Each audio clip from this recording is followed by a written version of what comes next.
Lecture 6, here we are. I'm Nicole, I am a writer and I love Brandon Sanderson's writing lectures, which are premiering in the 2025 version on YouTube right now. And so we are going to have a deep dive and discussion about them. This is Lecture 6, Customizing Your Characters. So in this lecture, last lecture, Brandon talked about proactivity, relatability, and competency as the kind of sliders you can use to evaluate your characters and to figure out kind of where they're starting and stopping on their arcs.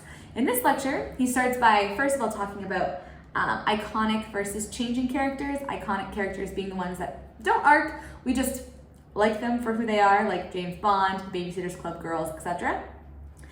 And so for those characters, both iconic and changing ones, they are all on the sort of three dials or like methods of showing what characters are. And that's kind of like the basis of this lecture. And those three things are motivation, personality, and values. And so this is basically kind of what Brandon says is what is allowing you to show the audience who the character is through these three things. And I've kind of gone through and distilled it down. I think he says something like this, but basically motivation is why the character wants what they want. Personality is how they go about getting what they want, and values are the boundaries of what they're willing to do to get it. So these three things all go together really, really well. In motivation, he talks a lot about how that's kind of very much our foundations of character, and there's a lot of backstory there. There's a lot of digging in. I really liked the questions, honestly, that he presented for this. I think that was maybe the best part. Thinking of the questions that we can ask our characters to get to know them better, having a few core ones, or knowing the answers to questions for different characters in your cast and seeing how that they differ and interact, I think is super helpful, super important, especially when you're trying to communicate a message, a theme, or explore a certain problem. When you know the answers to a few very insightful questions like these ones, which I'm about to say, for your main characters in your cast, you can really do that kind of corners of opposition type things where everybody is contrasting each other and we're really seeing different ways of approaching living, if that makes sense. So questions he asked here are things like, what in this character's history informs why they make the decisions they do? What key decisions have influenced this character? What doesn't this person want people to know about them? I love that. And part of me, it just gave me an idea for a play, honestly, that just explores that bit of information or that question from different characters' perspectives. I think that would be super cool. I think it's also a very important question for developing secrets and plot twists. I know plot twist is plot, not character, but if the character says something that they are not telling other people, they have something they don't want people to know about them, means they're hiding it, you reveal it, twist, reveal, surprise, woo! What failure will they never repeat? I love this question too. A lot of my characters are people who are coming off of a massive life-changing failure that they think is kind of the be-all end-all. I write a lot of YA, so maybe that's why young adults kind of thinking that it's the end of the world. But I think that's a really good question because our failures and our successes shape us. What failure will they never repeat? Or even you can spin these, right? So something like, what success defines them? What do they feel defines them? And another one here is, how do they interact with blaming themselves for failures? So all of this is kind of in that Story Genius. If you've heard of Story Genius by Lisa Cron, that's really about character motivations and misbeliefs and change. But it's more of this deeper, what's the character's history? How do we give them a life so that we understand how they're going to act? And digging into those things why do they believe what they believe? Why do they act the way they act? I think one thing, Brandon doesn't talk a lot about misbeliefs in here. He never uses that term, but it is very related to that sort of story genius, misbelief type concept. And one thing that I think is really interesting that brought up for me is we often think of defining characters as what in this character's history informs why they make the decisions they do right now. For some reason, we tend to do a lot of the negative, oh, their parents got divorced. Oh, their friend betrayed them. Oh, blah, blah, blah.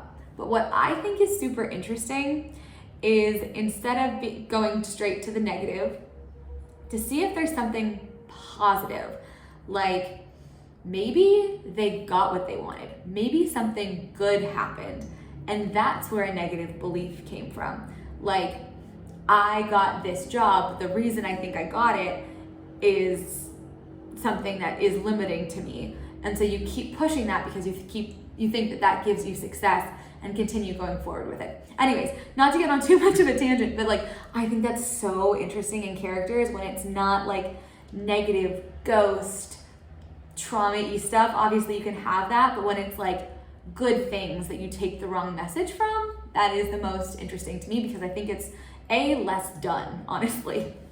Okay, another thing just to mention, especially for us writers who are writing books, motivation, I think, becomes a lot of your interiority and emotionality and where that's coming from. Brandon talks a little bit about viewpoint in this lecture and like navel gazing and how to keep from doing too much navel gazing and how to keep the story moving forward. And I think knowing the answers to a lot of these questions informs what the character is like thinking about and doing in their interiority, so like their thoughts on the page. The next one is personality. How do they go about getting what they want? And there's a lot of different, like, I think Brandon cites like the different personality tests, like the Enneagram and stuff. I actually find those quite helpful. I don't know if they're scientific other than, they're not, it doesn't really matter, honestly, for fiction writers. I feel like if they are scientific or relevant or not. I don't tend to apply them to every character, but sometimes if I understand a character by being like, they are a 2 and therefore blah, blah, blah, that can be very, very helpful for me. Again, that's not something you have to use with every single character, but sometimes if you're having a hard time pinning them down, I find that pinning them to an archetype, to a personality type, or to like an existing character, like they are like Hermione except blank, I find that can be really helpful too, to figure out, okay, who really is this person? What is their personality? He mentions with main characters kind of starting with contradictions. I think that's a great point. Generally, I think characters start with like 2 to 3 broad brush strokes, traits, and ideally those are somewhat contradictory, which makes them interesting. And he also talks a lot about like, what is this character? What are we going to treat as a flaw? Or what is a not flaw? So what do we want them to change? What do we want them to not change and to celebrate? And he does talk about how we then show personality. One of those things is through dialogue. And so we have a bit of a intelligent characters sidebar where Brandon goes into a story about intelligent people, much unlike what a lot of us think. They're not necessarily just using really big words. Gilmore Girls, I'm looking at you. The number of times they're like, she used so many words I didn't know. I'm like, that's not actually a sign of intelligence, generally. And Brandon talks about that. He talks about how very intelligent people will have more complex sentences. Their vocabulary, their speech will be layered with references, and they'll build off of each other in conversations. And the language they do use will be very, very precise. And this was interesting to me. I think this is a really great exercise when we have a character that we're getting into and we know bits of their personality, is to take time to think about how the trait really comes out in real life. So for example, a character who's funny. You want them to be funny and comical and like a jokester. They're probably not cracking knock-knock jokes. Most people who are funny, who we laugh at in our life, they're not making jokes all the time. It's interesting to kind of stop and to observe this, to observe the people who have these personality traits that we want to emulate. But more, it's like they're exaggerating a bit here, they're teasing here, they're throwing in an unexpected comment there, they're using something they know about someone and kind of spinning it off, versus, like straight up jokes. Another one would be like wealthy, right? If I know a character is going to be wealthy. Less of a personality trait, but still something that informs how they behave and that we'd want to convey to the readers. And, there are different kinds of wealth. If we went for like the old money variety, so very like hoity-toity, you might notice that they're not trying to show off in conversation. You'd hear how much money they have in their references.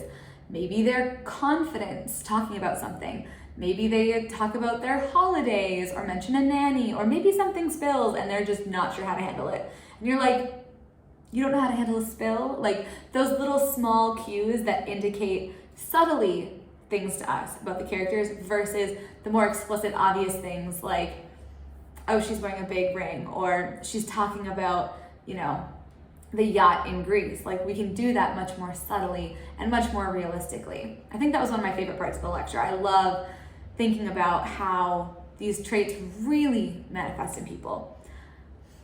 And then we talk about, and then he talks about values, like what are the boundaries of what people are willing to do to get what they want. This ties into motivations, it ties into personality. He talks a lot about Magneto. I think there's a lot, again, of contradictory and conflict you can create by looking at character values.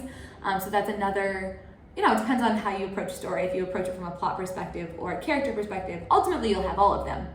But sometimes you can get your conflict by starting with, here are my values. Or if you have a romance, you can start with personality of one person. Okay, what would contradict, what would have conflict, with what personality would come into conflict here, and kind of do the brainstorming there. Overall, I think these three pillars are a really great way to brainstorm and get into your characters, and I find it's fun to just kind of play around with them, right? Like what we were doing before, like how would wealth come out unexpectedly in a character? Or, if there is what failure will they never repeat? Can you dig deeper into that idea? What do they not want people to know about them?